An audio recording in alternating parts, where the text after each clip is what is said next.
తెలంగాణ ఉద్యమ నాయకులు కొనతం దిలీప్ గారిని ఏ ఆధారం లేకుండా ఈరోజు 4 నుంచి 5 గంటల పాటు నిర్బంధించింది.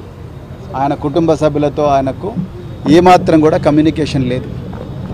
మేము ఇక్కడికి వస్తే ఇక్కడి నుండి మరి పోలీసులు మాతో మాట్లాడడానికి కూడా సంబంధిత ఆఫీసర్లు ఇష్టంగా లేరు. ఏ ఆధారం ఉందో చూపించమంటే చూపించారు. తెలుగు స్క్రైబ్ అనే ట్విట్టర్ హ్యాండిల్కు కొనతం దిలీప్కు ఏ మాత్రం కూడా సంబంధం లేదు. అది ఉంటే ఎస్టాబ్లిష్ చేయండి, అదేమైనా ఆధారం ఉంటే చూపించండి అంటే చూపించారు. ఏమనంటే రాష్ట్రంలో మత కలహాలు జరుగుతున్నాయి, తెలుగు స్క్రైబ్ ఒక న్యూస్ సర్క్యులేట్ చేసింది. ఆ న్యూస్ హ్యాండిల్ ఏదైతే ఉందో ట్విట్టర్ హ్యాండిల్, దానికి కొనతం దిలీప్కు సంబంధం ఉందంటారు. ఎట్లా సంబంధం ఉంది? ఎక్కడున్నది మీ దగ్గర ఆధారం?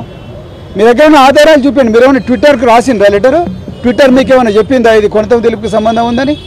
ఏ మాత్రం ఆధారం లేకుండా తీసుకొచ్చి ఇవాళ కొనతం దిలీప్ గారిని కూర్చోబెట్టిండ్రు. ఇంకొక వైపు ఇంకొక విషయం కూడా చెప్పాలి. బీఆర్ఎస్ పార్టీ ఎప్పుడు కూడా ఇలాంటి మత కల్లోలాలను ప్రేరేపించే వార్తలు